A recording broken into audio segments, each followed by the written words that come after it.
Thank you, Mr. Chairman. We'll begin with John DeVoe. Here. Jeff Watson. Here. Ellen Carrick. Here. Vicki Good. Here.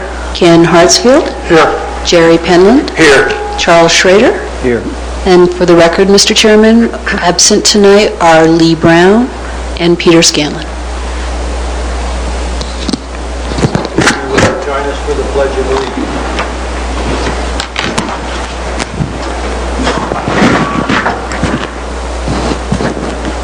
I pledge allegiance to the flag of the United States of America and to the republic for which it stands, one nation, under God, indivisible, with liberty and justice for all.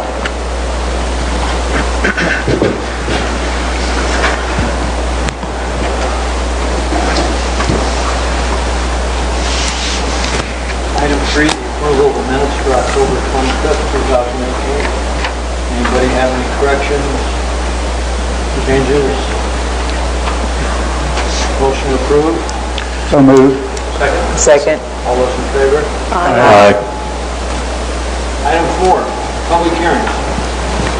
Sub 18-006, the Highlands in Paradise Final Plat, request by North Peak Properties LLC property owner and Mark McNabb, Mark II LLC applicant, for a major subdivision of 7.07 acres into 9 residential lots, a 299-foot length of 50-foot wide right-of-way, Highlands Court, in the west half of Section 19, Township 12 South, Range 68 west of the 6 Pine Meridian, Woodland Park.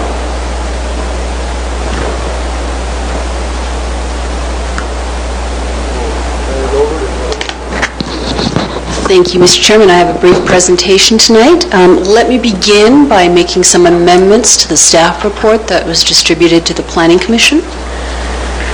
Very minor amendments, however, worth noting that any reference to Mark 8 LLC should now be a reference to Mark 2 LLC. Reference to Highland Court, excuse me, which is the name of the road, should be Highlands Court with an S. And on page 3, in the zoning and land use chart, the first row, the north row, should indicate, instead of top of Paradise, it should say Paradise of Colorado number 4. And if there is any reference to Highlands of Paradise, that should be corrected as well. It should be Highlands in Paradise. So thank you for your patience as I went through those minor corrections.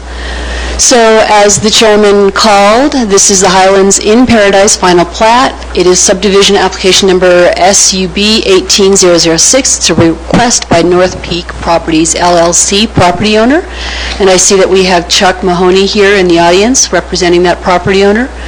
And the applicant is Mark II LLC, and Mark McNabb is here, as is his left-hand person, Diana, and Mark Bramlett from JR Engineering is here as well, all for the applicant. It is a major subdivision of 7.07 acres into 9 residential lots, and it includes a 50-foot wide private road called Highlands Court, all located in an unplatted portion located in the west half of Section 19, Township 12 South, Range 68 west of the 6 p.m. City of Colorado, or City of Woodland Park, Teller County, Colorado. Today is December 13th. It is the Planning Commission hearing, public hearing on this final plat. A City Council public hearing has been scheduled for January 3rd. So this slide shows you the general site location. You can see that it is east of Highway 24 in the slopes of the Rampart Range on the east side of Rampart Range. This is an aerial photo showing the perimeter of the proposed site of the 9 lots. You can see it is outlined in red. And there is Highlands Court, which is rough graded right now. And actually you'll see a few photos later on showing some of the construction that has already begun on this infrastructure in this area. Here is Majestic Parkway coming from the west, going east to the roundabout. It intersects with Spacious Skies. And up here, you'll see Lachlan Way, which was the final plat that you most recently reviewed. So this site, you can see, is fairly level. There is some grade as you move up towards the slope. And you can also see that it is fairly treed around the perimeter on the east side. But for the most part, it is grassland. This is a slide showing you the zoning in the area, and the site is indicated by this oval right here at the end of the roundabout. All of this yellow, this pale yellow, is suburban residential zone district. And you can see some of the surrounding zone districts, especially the Woodland Park High School and the Aquatic Center, which is in public lands. So the site we are looking at is approximately located in this circle right here. And this black line is, of course, the city boundary. This is the master plan that was approved for this area, and it shows the extent of all of the lots that have been conceptualized. The site that we are looking at has been master planned and indicates 9 lots, which is what the final plat reflects. This is the preliminary plat for this area, and again, you can see that in Paradise of Colorado 2 was approved in 2008 for 29 lots. That's this blue area. And then we had filing 4 just recently, a month ago, for 24 lots in this area, Lachlan Way. And before that, we had filing number 3, which is a small 3-lot subdivision along Spacious Skies and the beginning of Lachlan Way last year. So the area that we're looking at, the 9 lots, is again in this oval, and it is the final area to be platted within this preliminary plat. This is the final plat layout. You can see Majestic Parkway coming in here to the roundabout and then extending into Highlands Court with the cul-de-sac at the end of it. The applicant is proposing 9 lots that go around the cul-de-sac and come back down to the roundabout. As you see here, Spacious Skies going north, and Lachlan Way to this subdivision up to the north is just up here. So this was a site photo from the summertime, showing from Majestic Parkway looking east into the site. It gives you a little bit of an idea of some of the topography and the slopes and the trees that you see in this area. And these are photos from just a couple of days ago of the site. You can see that they've already begun construction. They've got the vehicle tracking pad here, and this is looking into Majestic Court from the roundabout and into the area that is to be platted. So they've started stubbing out the water and sewer. The lines were already in, and they've placed in the stubs for the services, and they are working on that. So this is looking up at approximately where the top of the cul-de-sac will be, looking west, down what will be eventually Highlands Court. So the lots, if you can imagine, houses on both sides here, is what this will look like. And this is standing up on Lachlan Way, looking down into this proposed area. So the 9 lots will go into this area here. And this is standing at Lachlan Way and looking southwest over the site. So that's just an idea of the area that we're looking at. So this application was received by the Planning Department. We did send referrals to various different agencies. Public Works Department received a referral. The city engineer, who, by the way, is sitting to my left today, and I'd like to introduce Ben Schmidt to the Planning Commission. I think this is his first time coming tonight. So if there are any questions on drainage or engineering, he is available to answer them. We also referred it to the Utilities Department, to the Parks and Recreation Department, to IREA, to the Northeast Teller County Fire Protection District, to the Black Hills Energy, CenturyLink, and TDS Cable. And all the comments have been conveyed to the applicant and are reflected in the staff report. We did public notices for tonight's hearing. We sent adjacent property owner letters to everyone within 150 feet of the site. We posted signs on the property, and we also did a legal notice in the Pikes Peak Courier for tonight's hearing. The Parks and Recreation Advisory Board did review the application and did recommend submittal of fees in lieu to the amount of $16,578, and that's fees in lieu of a park within this subdivision.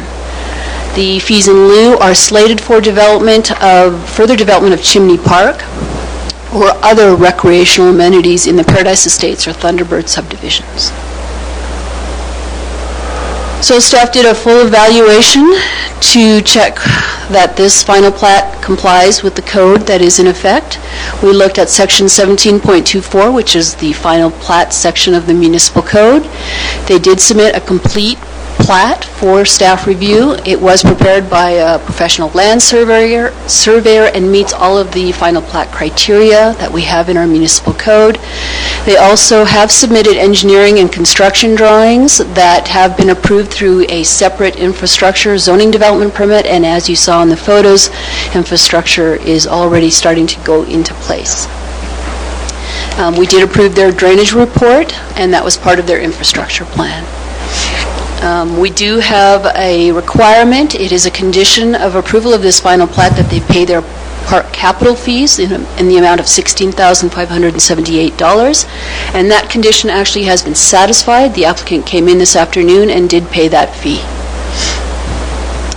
We do also have conditions related to submittal of a development agreement, a subdivision development agreement, which the applicant is working on, and a cost estimate that follows with that subdivision development agreement. We did look at all of the design standards that were related to this application and did find compliance. We believe it's a well-designed subdivision that conforms to the master plan and the preliminary plat that have already been approved, and that there is adequate provision in this subdivision for buildings, for single-family residences, for services, and utilities. We do believe it's suitable for development with adequate services for fire protection, utility connections for drainage, grading, and erosion control. And Highlands Court is proposed as a private street and will be constructed to meet all of our engineering standards. There is adequate frontage on each lot, and that should be at least 40 feet for each lot, has been provided. Highlands Court as a name has been approved, and the street numbers are being assigned. Easements are 10-foot wide easements along the subdivision boundary and along Highlands Court with 5 feet on each interior side as depicted on the plat. Staff does find that all lots are buildable for single-family residences, and as a condition, we've also included a maximum 20% site cover, which is our regulation, and that's actually reflected as a note on the plat. So staff does find compliance with all of the municipal code requirements and does recommend that the Planning Commission recommend to City Council that City Council approve the Highlands and Paradise final plat subject to the following conditions. One, there are A through F conditions related to minor amendments to the plat prior to execution of the Mylar. So they deal with minor corrections. They ask that they remove the dedication for Highlands Court since it is going to be a private road, and that it be called out as a tract, and that they add 2 notes dealing with indemnification for services should they occur outside the easement and for city access to and from and within the easements that are proposed.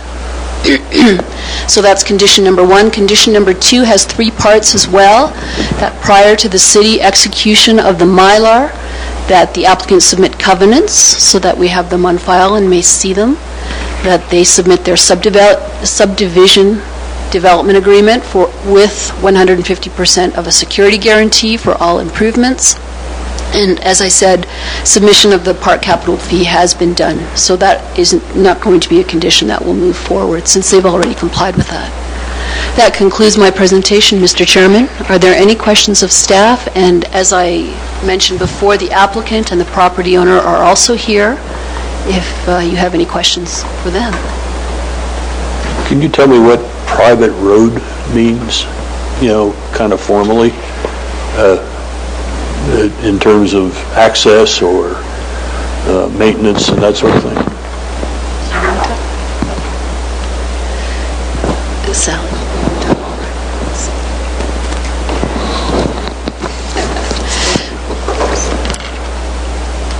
They're just different standards than a public road, and I think it's a narrower right-of-way. They're going with a 50-foot right-of-way, as well as meeting all the city standards. It means that it is not dedicated to the city. It will be owned by the homeowners association, and that they will be responsible, those 9 property owners will be responsible for the maintenance of that road. The city has a number of private roads within our town right now. 2 examples are behind the Swiss Chalet, Cirrus Court is a private road, and then Long's Point is also a private road up by the golf course where there are townhomes. So the homeowners maintain it? The homeowners maintain it. Do they control access to it?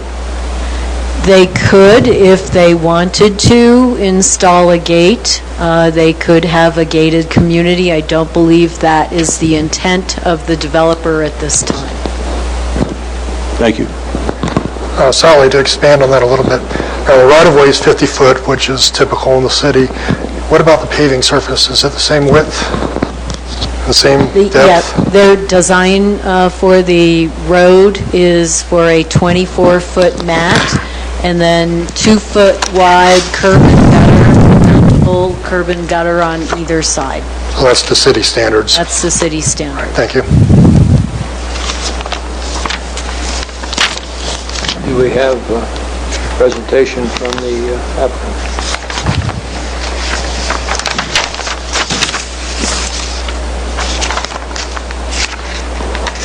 I will go first. I'm Mike Bramlett with JR Engineering, 5475 Tech Center Drive in Colorado Springs. Also a resident of Paradise Estates at 831 Majestic Parkway. JR Engineering, and I won't go through the full presentations that we've been through today. It'll be an abbreviated one, and I'm really here just to answer any questions. But we have investigated the drainage. In filing 4, we investigated the entire site, including this parcel, Highlands and Paradise. On this project, our drainage report was specific site improvements, because we'd already looked at the overall. The specific site improvements we looked at is we added an additional inlet in the northeast corner of the site to pick up off-site flows, which we've talked about coming off of the National Forest. We did that just so it didn't get down in the street. The street could have accommodated it, and that was always the design, but we put it there just as a protectionary move to get it in the pipe. We checked the street capacities. Street capacities were fine. And then there's 2 inlets at the bottom of in the traffic circle, and we checked the flows against those 2 inlets and assured ourselves and assured the city that they met the city criteria for inlet design. If you have any questions, I'll be happy to answer them. Anybody have any questions? Not at this time. I have a question. Oh, yes, sir. Get off that quick. Why private road versus dedicated to city? Okay, and I'm going to pass on that. And Mark McNabb is here. Okay. Private road, generally it's a maintenance issue, but I think I'll let Mark. Sounds good.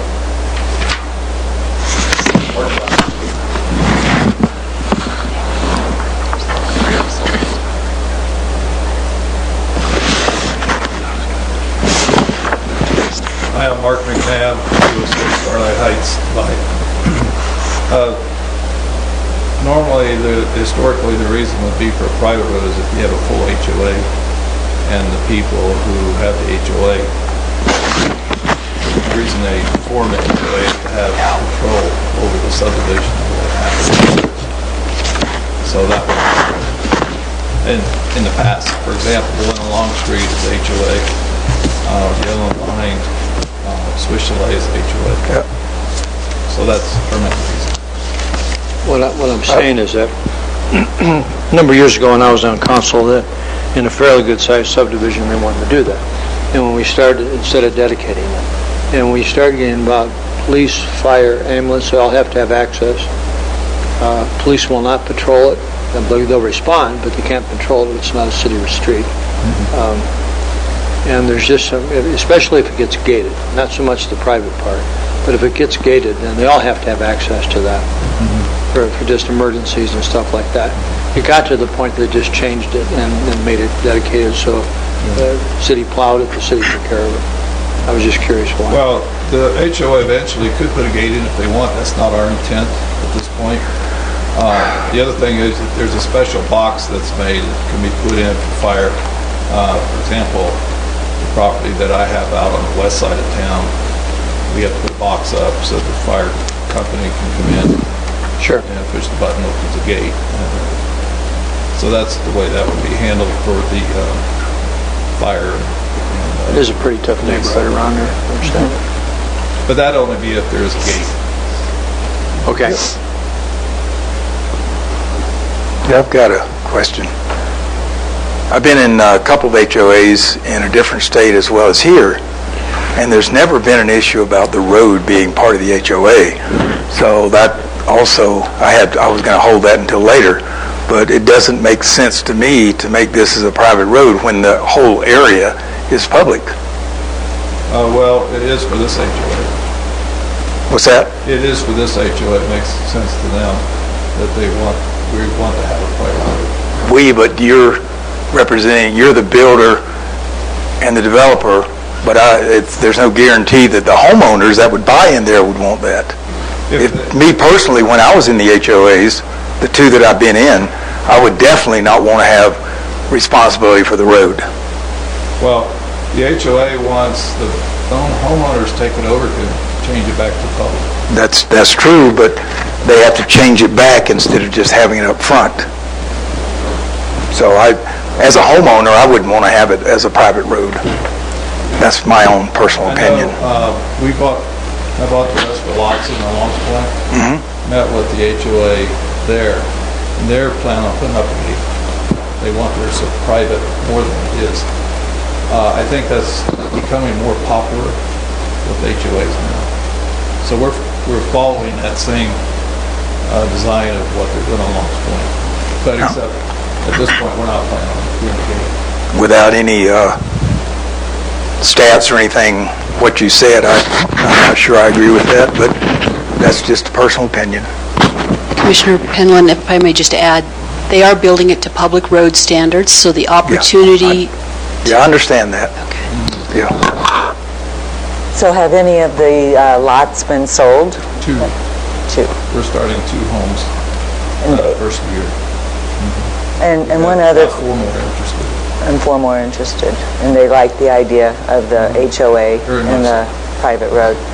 Wasn't there also, I remember from another discussion of your presentation, is there access to the National Forest also a part of this land? No. Like hiking trails? Well, now that we're down to 9 lots, it's forced the issue not to have access because now they're privately owned. And that wasn't our choice. And Commissioner Carrick, I don't believe it abuts the Forest Service. Okay. So once you make it a private road, the city has no way of being involved in the discussion of having a gated community or not. As far as I know, I'm not for sure the answer to that. Once it's a private road, the city's out of it. Is that correct? That's correct. Except they have easements to maintain. Well, yeah, I understand that, yeah.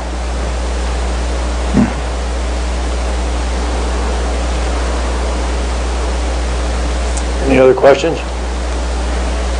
for the applicant? If not, we'll move on to open the public comment. David, do we have anybody signed up?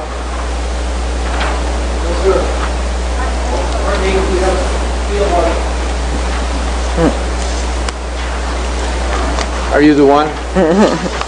Okay, come on. Name, rank, serial number. Okay, I'm Claudia Miller, and I live at 810 Majestic Parkway.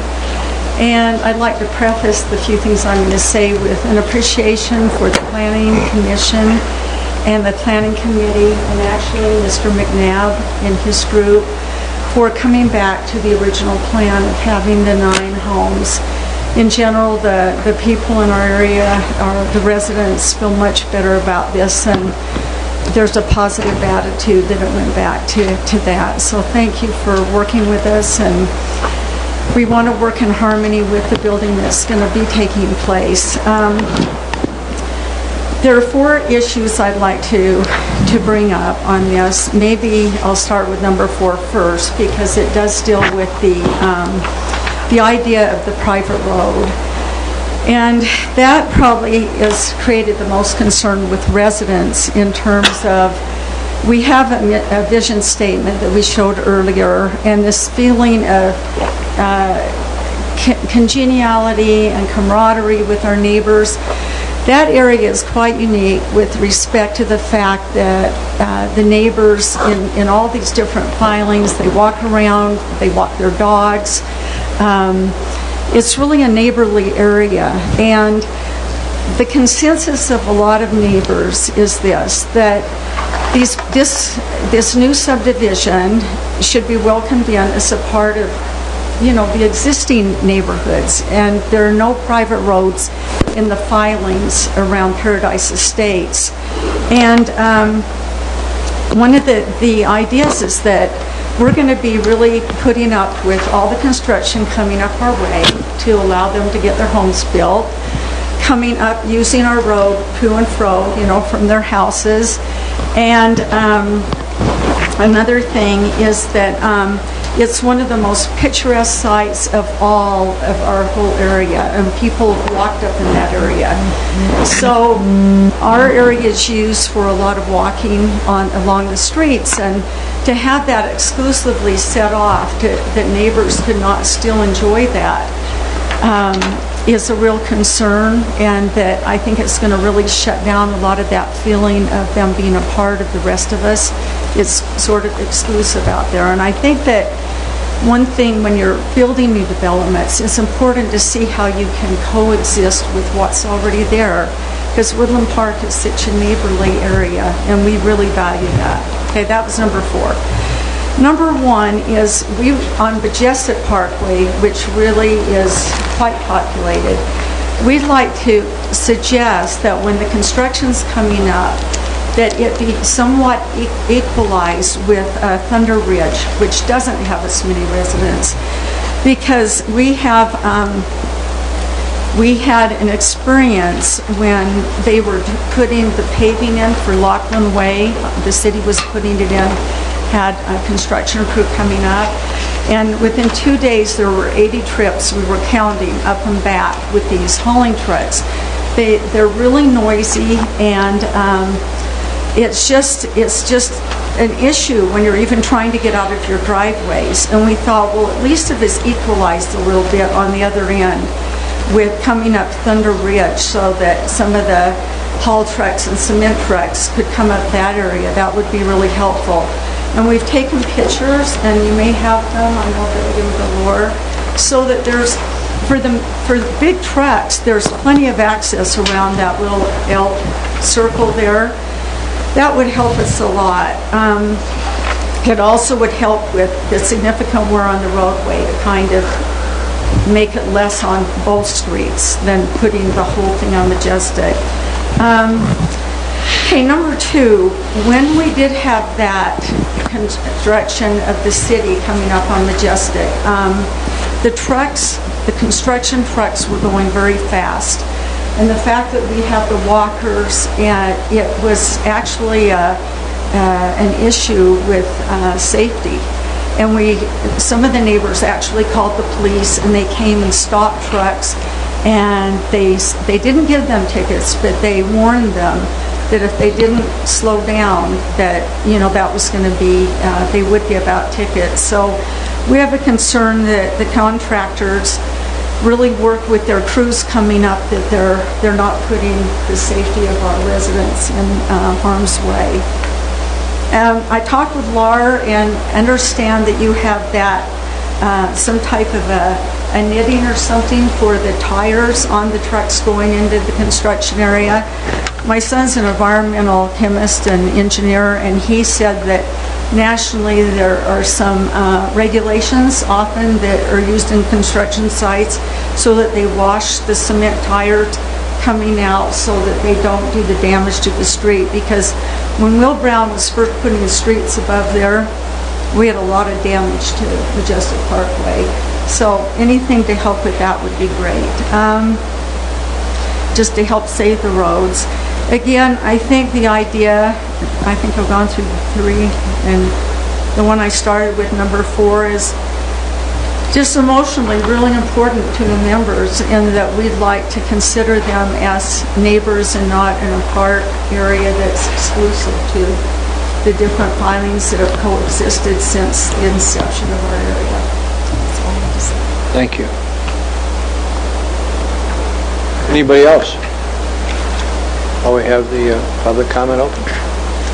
You don't have to sign up if you want to go and talk. Seeing none, we'll close the public comment. Rebuttal from applicant, anything? You don't have to if you don't want to. It seems like the issue tonight is private road. We purposely left Laughlin open as a public road, which goes all the way up to National Forest and has an entrance right on a cul-de-sac where anybody could park. I think it's, if we have a private road on Highlands, it's a short road with a cul-de-sac. People can't go past there. Right now, they're used to walking their dogs right through and right on up to Laughlin and have been doing it. So we understand that. But it really doesn't, it's not advantageous to the public to use that road, other than they could drive up and down and walk a short distance, because they have all of Laughlin that they can walk on. So that would be, and as far as construction and traffic, we really can't control the way vendors and subs come up, but we can sure direct them and try to be as careful as possible and to make things convenient for the neighbors. While you're up there, anybody else want to address that? Just to the city staff. Excuse me? Just to the city staff in a minute. Okay, thank you. We're not going to go back and forth a lot of times. That's because the order was that was rebuttal from the applicant. That was part of the procedure. Okay. Just go along with us for a while. Okay. Final questions? Yes, I've got a couple. Does the city have any way of controlling the traffic going in a different direction instead of all of it up one way?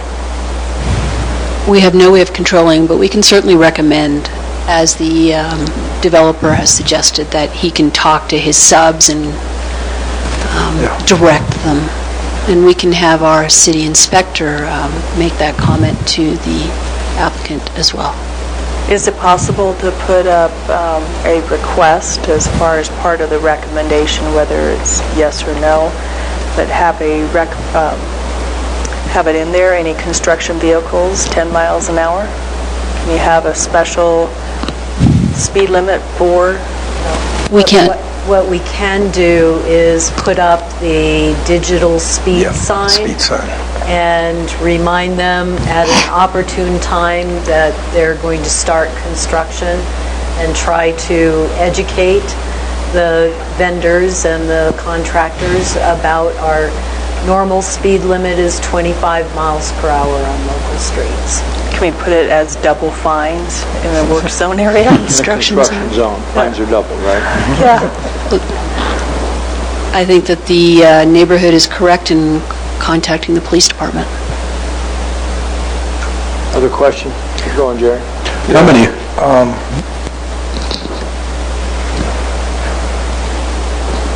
Has there been any current damage to the roads for the recent construction? Not that I'm aware of. And the other thing, just speaking on the tracking pad that she was referring to that goes out, myself and Phil, one of our other inspectors, were both the stormwater qualified, so we can monitor those issues. All the tracking is performance-based, so if we see that there's an issue out there, we've been in close contact with Mark and Mike, and we've had pre-con construction meetings making sure that we address all this stuff. And the wash station, like you're referring to, I don't know is feasible for this particular spot, especially when I think their tracking pad is more than adequate, and the other stormwater things that they've done, mitigation things that they've done, are I think more than adequate for this site, and we'll be constantly monitoring that from the city side to make sure that there's no tracking into that traffic circle. Any construction damage is the responsibility of the contractor, and they have to repair it, correct? Yes. So the neighbors could actually monitor that to a certain extent? If they see any damage, they could get with the city? Yep. And we'll be out there on site, Yeah.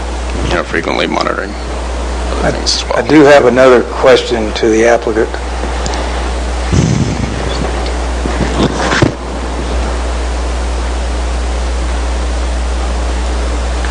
I'm still struggling with the thought process of making Lockland public and this private. I don't understand exactly why you would do that. Well, Lockland was not designed to be a HOA. But you're once again pulling in the HOA concept instead of just the thought process. Other than an HOA, which I've been in two that don't have the roads involved, what was the thought process of making one private and one public? There's quite a few people out there now. For example, 7 out of 10 of our clients are retirees coming into the area, and there's quite a few of those that do not want any maintenance whatsoever. You have to have an HOA to do that. We could have had 21 in there and sold out the year. That's how much demand we have for it. So we're trying to keep that attractive item out there for the people. You're talking about the homeowners retired not wanting any maintenance? Okay, then if you make the road a private road, then they're involved in the maintenance of the road instead of the city doing it for them. The HOA contracts with...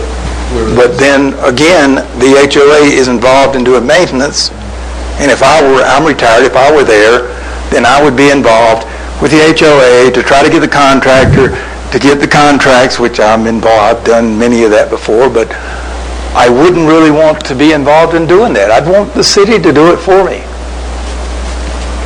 Well, So I don't think that argument holds. Well, that's the way we choose to do it. Okay. And the cost, I mean, Yeah, the I don't, it cost just of doesn't make repaving a sense. road, how much is it per linear Right, foot yeah. or 10 foot? I mean... And then somebody's got to sustainability. monitor the contractor. But that's up to the homeowners. I know. If that's That's a what they want to do, common practice. there are many private gated communities around here, and that's what the people There's not that do. many, there's only a couple that I know of. Not all in the city, but there are lots of them. Well, El but- Valley is a gated community. They pay to have the snow plowed and everything. Yeah. That's what the people buy into when they buy that property. Mm-hmm. It's perfectly logical to me. One of the things that It also allows them to Bobby. be a gated community. about private roads is, and Jerry alluded to it earlier, Behind you is private. if the city has no say, because it's a private road, what if the homeowners in those 9 lots want to put up a sign? Nobody can walk down this road except if you're an owner in that property. Except what? You're within those 9 lots. So kids can't walk their dogs, people can't ride their bikes. Do they have the right to do that? Yes, they can put up a private sign. That's not the flavor of this community, and it never has been. That's the issue. Never. Several in town that You've only got 2 that are that way. Correct.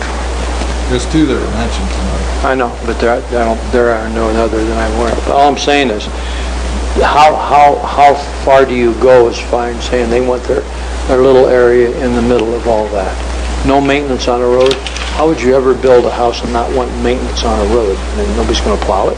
That's really not what you mean, I understand that. But that bothers me that they can make that such a restricted area. You just can't even walk down it. How many feet is it? It's only 467 feet long. Block long. I mean, Yeah, but the original road You went just all the way started, through and you put a you're at the cul-de-sac to cut it off. The original road went through, and this design cut it it off. never went through it. On this plan it does. No, there's never been a road going through. Well, the right-of-way there. It was an easement. Just an easement. Right. So I've got a question. If for some reason they never repaved for 20 years, the road was in disrepair, by allowing it to be a private road, the city would have no saying, our fire trucks can't get up there, it doesn't meet our street regulations anymore. Would we still, as a city, still have any regulations with, concerning ambulance trying to get, say, if 20 years from now, if they never repaved, it would become a dirt road with no maintenance? It's a good point, but the likelihood of something like that happening with homes that are, $600 to $1 million homes, those folks are not going to let their infrastructure go in disrepair in order to devalue their neighborhood. But if there is a problem with decaying access and emergency services can't get up there, we would certainly address the HOA and tell them they need to come to a solution. The other thing we're doing, an acceptable road is a 6-inch base and a 3-inch pavement. We're doing a 5-inch pavement, which should last for 70 years. And especially with winter. The city would address a safety hazard. They would address it.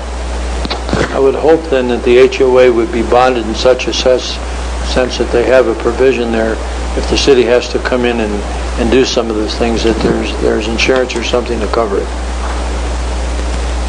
I know the HOAs address that type of thing all the time. I just sat down with the head of the HOA at Longs Point, and they were addressing how they're going to prepare for re-roofs, for example. Okay. So we went through a process of transparency in adding fees to the HOA fee. So these people take it serious, their community. Those people take it very serious. They're going to be really strict on us going through their private road. Now, see, that's the difference, is they can enforce it. Right. So I think it's the other way around. I think that road will be pristine forever. Because nobody can walk on it except them. That's okay. Sorry. Because the only negative is it's just not open to the public. Right. Have the HOA covenants been approved and filed yet? We're still working on those. They have to be finished before final plat approval. Are there minimum and maximum housing size restrictions? Oh, yes. And do you know about what they will be? It'll be 2,400 square feet living area, living space. We'll have all single-level living spaces if we're catering to people that want that. So there's still going to be big footprints. The homes are going to look large. So just for clarification, the actual road itself, will that be owned by the homeowners association or the individuals? Yeah. Homeowners association. And the individuals are members of the homeowners association. There'll be assessed fees, transparent, as you said, to repair that also, and pay for parking and snow removal, et cetera. Just for the record, in that land there 24 years ago when we moved here is where we saw our first bear. Wow. There's still bears up there. Any other questions? Thank you.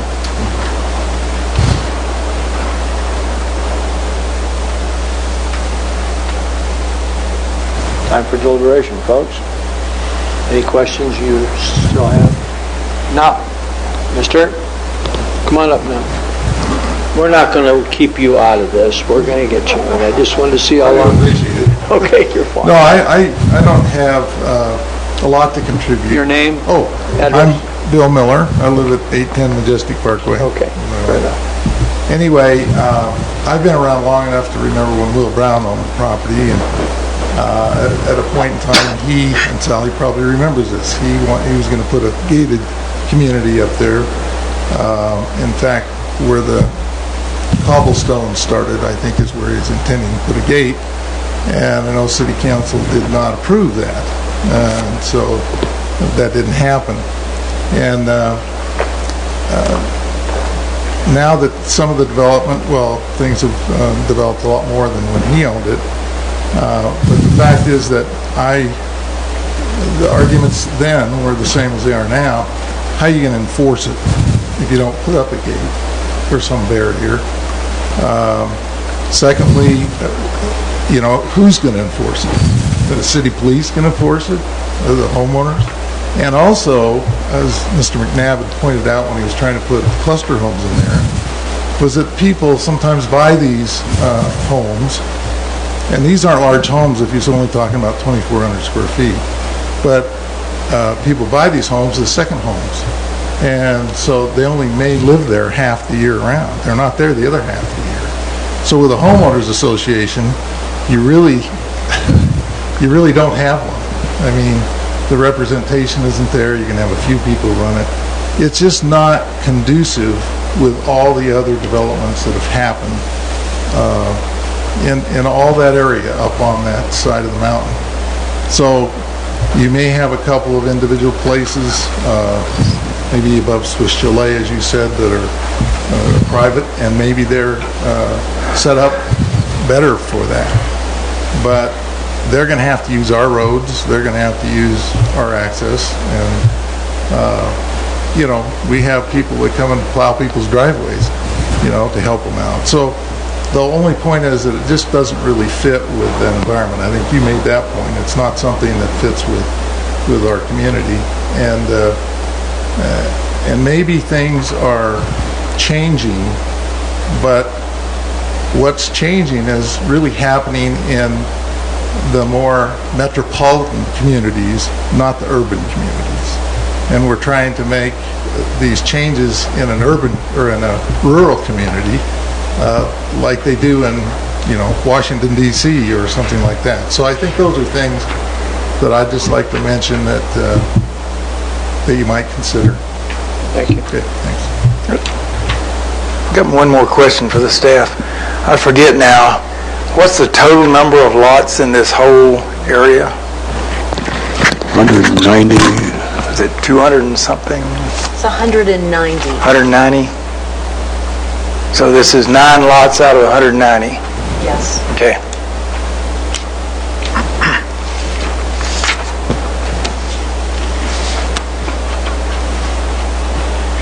Well, I thought I'd make some comments on the HOA and the public versus private road situation. After our last discussion, I was a little disappointed not to see public access through the road, but doesn't appear to be part of the original preliminary plat design. So I think this is consistent with what that preliminary plat was as far as the lot count, the lot arrangement, and everything there. So since there's no access to points beyond, there's no real reason to travel this cul-de-sac unless you're going to one of the homes. And so it might be nice to have a 400-foot walk up this way versus another way with your dog or riding your bike or whatever. But still, this road services these 9 lots and not any other part of the subdivision. So it seems reasonable at this point that having it as a private road that complies with city standards gives the homeowners now and in the future the option, if they get tired of paying for plowing and they want to get dedicated to the city, it meets those standards, and with the 5 inches of asphalt, I think it exceeds city standards. So this could, at agreement of the HOA, however it's set up, be dedicated to the city without some bureaucracy, I'm sure, but not a major concern. Fairly readily pay some fees, whatever it takes to get that done. And by keeping it private, it does give them that option of excluding it to other people. And I know a lot of people sit in their house, somebody drives up and down the street, who's that? What's going on? If they want to provide those gates, it gives them that option down the road to do so without going through a taking it back from the city, whatever process that would involve. So my initial reaction was, yes, it'd be nice to have a public road there, but I see there's no hindrance by making it private at this point. And as a developer, I feel they have that option to make the choice what they feel is best for that market and the clientele they're going for. So I have no problem with it being a private road. I agree 100%. I think it's perfectly appropriate, especially with it being a very small subdivision with limited access anyway. I don't think making it a public road has any benefit whatsoever. They do, from my understanding, they would not get any type of a tax break for no public maintenance, correct? Because, I mean, I've lived on a private road before, and we had to pay the regular taxes, even though we never got the plows to come up or any of that. It was all, so it's a win for the city because they don't have to maintain it. Right. If it was dedicated as a public road, then it would be assessed as a public good, and the assessment for the HOA would be less.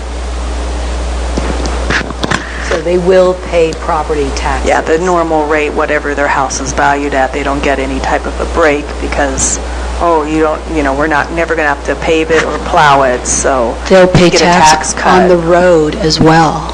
The homeowners association will be responsible for that additional tax. So it would be just the same for the city, Actually, more income. yay versus... That's work. Okay. Or 400 feet. 400 feet. Anybody else at this point? Okay. The only comment I'll make for the people in the audience, you have the option to talk about this at the city council meeting when it comes to that.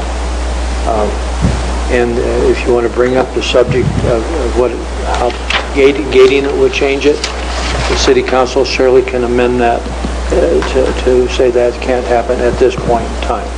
So that's for another time and another venue for you, okay? That's just your possibility.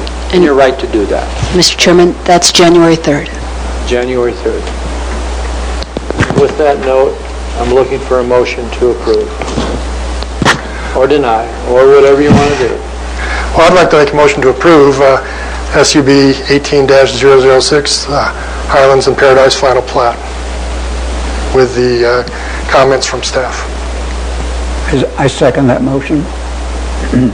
We have a motion and a second. Would you call the question? I will, beginning with Jeff Watson. Agree? Ellen Carrick. Agree. Vicki Good. Agree. Ken Hartsfield. Yes. Jerry Penland. No. Charles Schrader. Yes. John DeVoe. Yes. Motion passes. Thank you all. Okay. That's a nice looking place up there. And that whole thing it looks really nice when you drive. When you want to bring somebody to Woodland Park, you may not live there, but you drive up there. And it's part of Will Brown's vision. But I rode with Will before that place ever started. And all those roads back there, I wish you would pave it, because those pavers look nice. I know they're paved. But, I mean, that is just a beautiful area. And I remember Will's vision of what that to be is coming to fruition, and it is really great for our community, what's taking place. And I commend you on you people, the people that are there already and the newcomers you'll bring into it. Thank you. It's time for reports. Just a couple of reports. On your desk is the monthly report from both October and November. And it's pretty impressive that our community in this last year has done nearly $61 million worth of improvements, new construction or remodels, through the end of November. So there's been quite a bit of activity in Woodland Park, and so we have been busy and look to another good year. So far, year to date, 41 taps, single family taps have been sold. So we're having a strong year for that. And then secondly is we will have our work session, but this will be the last meeting of the year. And there are a couple of you who have received letters about your terms ending. We will do new appointments with City Council on January 3rd. So hopefully you're going to be resubmitting your letter of interest, your application, and hopefully thinking about continuing on with the Planning Commission. Your experience is invaluable. It's been a good year. We've got a lot accomplished this year. We really have. As far as all the different standing committees of this city that you read about in the paper, we probably get the least amount published, and it's just nice that way. Because we get a lot done. And we all work together pretty well. And thank goodness we all have differences of opinion, because that's absolutely important that we do that. But it's been a good, productive year. I think it's been a good year for the city.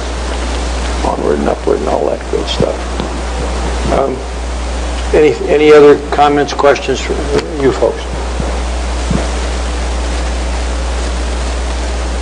If not, we'll look for a motion to adjourn to a work session in apple pie. So moved. All those in favor? Aye. We're adjourned. I was going to motion to have... Can I borrow your pen for one quick second to sign this stuff? Several items that we can gather